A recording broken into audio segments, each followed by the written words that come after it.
This is fascinating. The judge in the Letitia James case against Donald Trump, you know that one for like $486 million. They're trying to penalize him for nearly $500 million because he had an inflated version of what he thought Mar-a-Lago was worth vis-a-vis what the judge and Letitia James think it's worth. They say 18 million.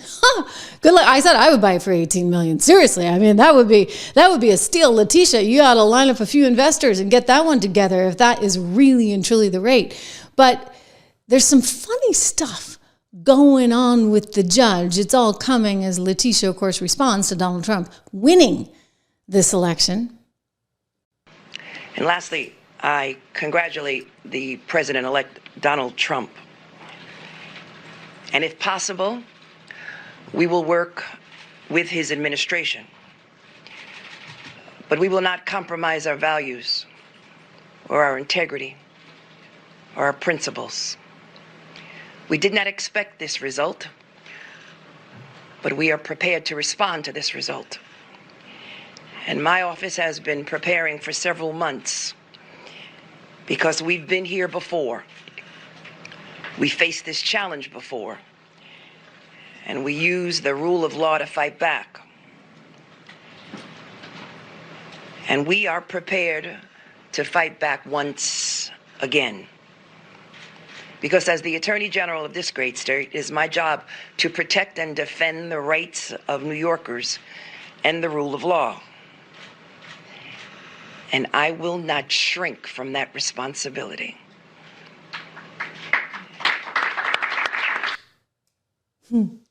She won't shrink from that responsibility. But what exactly is going on? Do you see the headline I have at the bottom? This was actually back in June of 2024. Judge Erdogan will not recuse himself from the Trump civil fraud trial. Okay, he wasn't going anywhere. But then all of a sudden, this came out. It came out that he was being kind of forced aside. So what we learned was he was taken off the case. Arthur and Gorin was taken off the case against Donald Trump. This just happened. So they assigned a new judge to preside. Fox was the first one reporting this, to preside over the civil fraud case against President-elect Trump, brought by New York Attorney General Letitia James, seemingly replacing Judge Arthur and Gorin. But then hours later, the court picked him back up on the case. So what was that? I mean, everybody's been saying all along, this judge has tremendous bias. Tremendous bias because, he's contributed to Democrats his entire life. And what judge would actually come up with a $486 million? I mean, Letitia wasn't even asking for that much. He upped it. She wanted 200 and something. He's like, nope, we're going to make it $486 million that we're going to charge this guy. It's crazy. So again, at 12:45 p.m. on Thursday afternoon, the parties were notified that they were actually going to be putting Justice Judith McMahon of Staten Island onto the case. And then what do you know? By 4:12, they'd changed their minds. Attorneys on the case received another automated message saying, nope, Arthur's back on. I think this is very strange. Enormously strange. I think they would be a lot better off getting rid of the extraordinarily biased guy. I mean, heck, even the Court of Appeals, which any day now, I'm getting a little frustrated. I got to tell you, you know what? I'm a patient person, remarkably patient. Hey, I have 3 kids. I have to be. But this is getting a little insane. It should have taken a month. And now we're going on at least 2 months, 2+ months, for the Court of Appeals in New York to throw this case out. They need to throw it out so fast. And guess what they also need to do? They need to disbar one Letitia James because she's a political animal that needs to be controlled. Here's the Court of Appeals telling her surrogate there, Judith Vale, who's trying to plead this case on behalf of Letitia, honey, you got nothing. You got bupkis. There's no case there.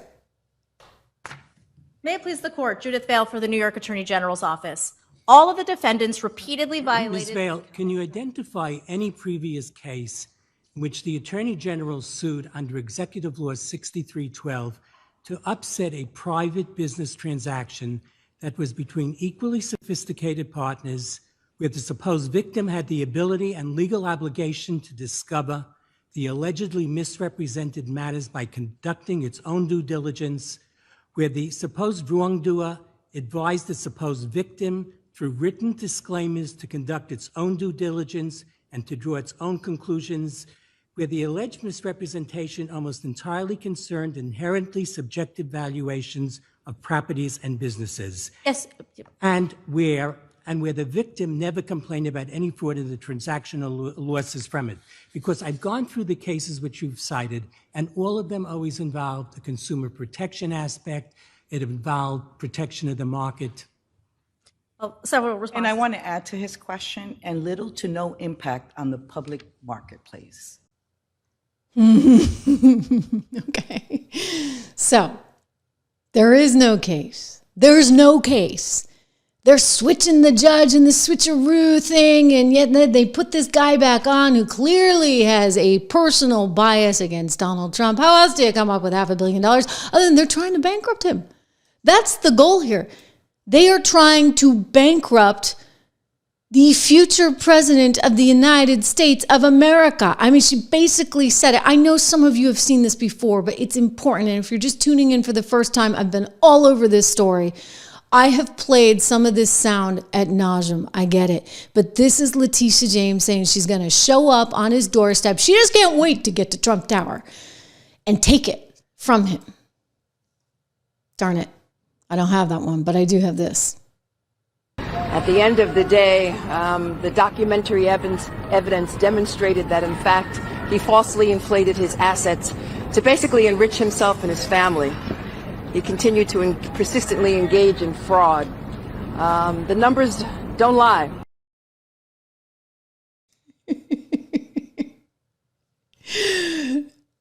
I mean, Letitia, you really want us to think that Mar-a-Lago is worth $18 million? Really?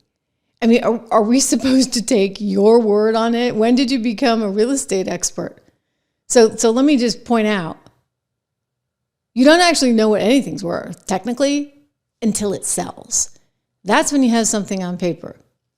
Prior to that, it's kind of in the eye of the beholder. But I would point out that Mar-a-Lago makes $56 million a year in income. Therefore, why would anybody sell it for 18? It didn't have any debt on it. I mean, this woman is completely high, but you know what? She has a totally different agenda. We've seen that agenda on. He's called me venomous. We will fight back to your attempt to bring Trumpism to New York City. He's called me disgraceful. Of the fact that they stole the Supreme Court seat. An illegitimate president and an illegitimate member of the United States Supreme Court. He's called me radical. Listen, yes.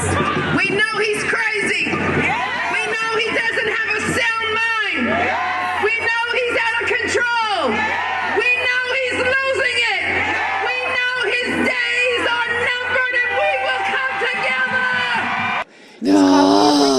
Okay, boy, does it get under your skin or what? So she has a political vendetta against him. She figured she could raise her profile. Heck, she may want to run for president one day. And she has the ability to say, oh, you know what? I'm the one that went after Donald Trump. I'm the one that bankrupted him. I'm the one that did this, that, and the other. Good luck, honey, because, by the way, Truth Social, I guess, is worth a lot of money these days. But here's the problem. You've got a legal system that's so messed up, and is so messed up that you have a judge that's in cahoots with Letitia, and Letitia who just wants to take him down for personal reasons. And, that adds up into a pretty bad and, frankly, dangerous scenario. I mean, the Court of Appeals, get going. We're still waiting, and you got to actually turn this thing around. But you know what may happen?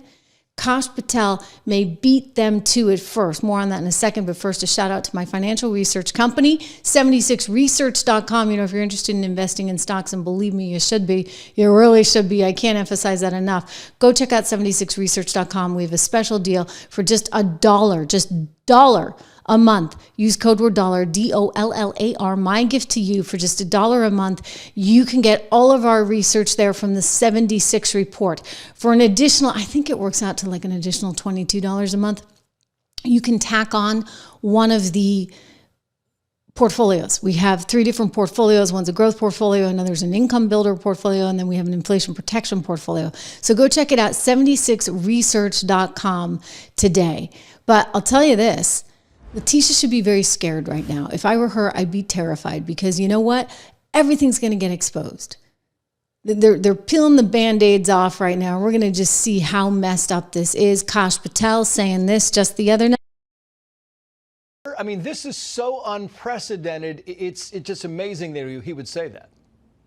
It's shockingly unconstitutional, Trace. It's great to be with you, and I'm here to announce on your show a measure that I'm working with Congress that should be Congress's bread and butter. And I'm calling for the subpoenas to be issued to Judge Merchant's daughter's company, who made $15+ million from the illicit information pouring out of her father's courtroom. I want to know the bank records, because money doesn't lie. Yep. I want to know how deep it is and how much of it went to the family and how much of it is going to the family after this false conviction. And then we need to investigate the FEC actual violations that this judge and his family conducted, because he should never have been overseeing this trial to begin with, because of the illicit campaign money that was flowing through there, and the unconstitutional due process violations are only the beginning. So America is calling for accountability of our judicial system, and Congress is the only lever that has it. And I'm hoping for 1 or 2 brave members of Congress that I'm talking to issue those subpoenas ASAP. So he's referring, of course, to what was going on with Judge Merchant and the quote-unquote hush money case, which is just a travesty unto itself. And frankly, there was no crime, and Alvin Bragg knew that, and he didn't have the jurisdiction, et cetera. So that thing should get thrown out. And he's right. Like, he wants to know just exactly what was going down between Merchant, and was Merchant getting any of the kickbacks from his daughter? It could just be that he was this ideologue that had this crazy vision that somehow he was going to stop Trump. That might be what was going on with Arthur too. But I will say this, Letitia should be worried, because there's already a motion filed by one Elise Stefanik in the state of New York to disbar her. And I suspect, one of you guys is pointing this out, and you're right, that this case will be ruled on by the Court of Appeals after the 20th. So after the inauguration, you can anticipate that this will get thrown out on its you-know-what, and Letitia with it. Because at that point, people are going to start to say, why did you waste taxpayer dollars? Why did you waste taxpayers' time? Pam Bondi is also involved in this. Pam Bondi going in, and she is going to be absolutely merciless. She has already made it clear over and over again that there are heads that need to roll. And let me just say this. This is not a political thing, okay? I'm the last person. I actually really, as a patriot, just believe in the sanctity of the system and making sure that we have a fair system so that innocent people are protected. We can't have a system where, oh, you're my political enemy, therefore I'm going to go after you with lawfare. What kind of country is that? And by the way, the tables can turn just as quickly. I mean, for the last 4 years, we've seen versions of that in the social media platforms, right? Mark Zuckerberg now admitting it all. He's spilling the beans on just exactly what the Biden administration was doing. Look, we don't need that, okay? You can't have a country where you're going to shut off half of the people or an entire side because you don't agree with their vision of the world. It's just so unbelievably, horrifically wrong. So a lot has to change. Kash Patel coming in, I think. Pam Bondi coming in, I think. And I think you're going to start to see things that really shift things. I mean, already, if you listen, and again, I've played this before, but in the Court of Appeals, David Friedman, one of the judges there at the Appellate Court, is saying, wait a second, how do we make sure that this kind of stuff doesn't get so out of control in the future? Because we can't have attorney generals with this much power, wielding this kind of power, doing these kind of crazy things. You're pointing to Ernst & Young, you're pointing to First American. Ernst & Young, you're dealing with the collapse of Lehman Brothers. First American, you're dealing with an action brought against an appraiser who overvalued properties at the behest of a lender, perpetrating a scheme to induce unsophisticated consumers into taking out home loans that they could not afford. It hardly seems that justifies bringing an action to protect Deutsche Bank against President Trump, which is what you have here. I mean, you've got two really sophisticated parties in which no one lost any money, and that was the point of my initial question. Every case that you cite involved where there was damage to consumers, damage to the marketplace. You've got a scheme to get unsophisticated consumers to take out home loans. You got a collapse of Lehman Brothers. You don't have anything like that here. Well, first of all, Your Honor, the statute doesn't require that whatsoever for liability. And the statute is written broadly because the legislature wants the Attorney General to go in and stop fraud and illegality.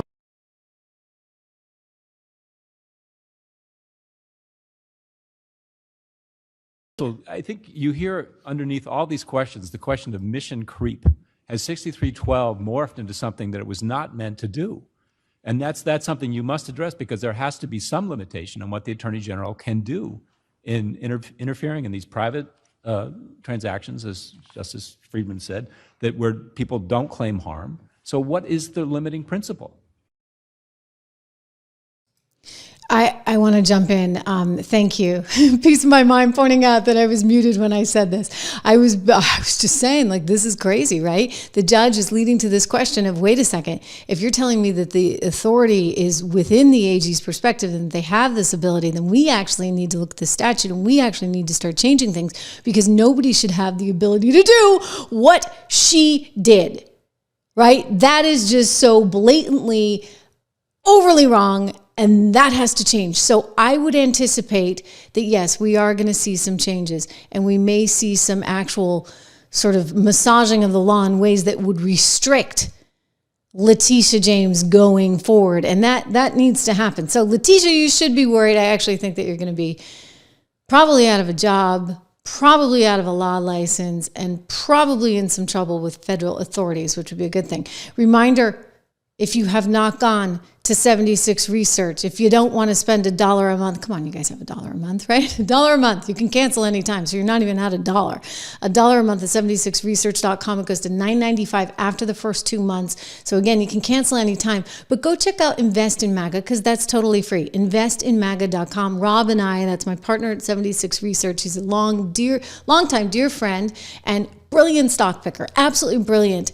And, you know, he did this for 20 some odd years on Wall Street, running billions of dollars. And now I'm like, hey, we need to do something for people that don't understand finance in the same kind of way. And there's so much opportunity ahead. And I'm a big believer in this, that you need to be invested right now. So go check that out at investinmaga.com today. Make sure if you haven't subscribed that you do subscribe to this channel.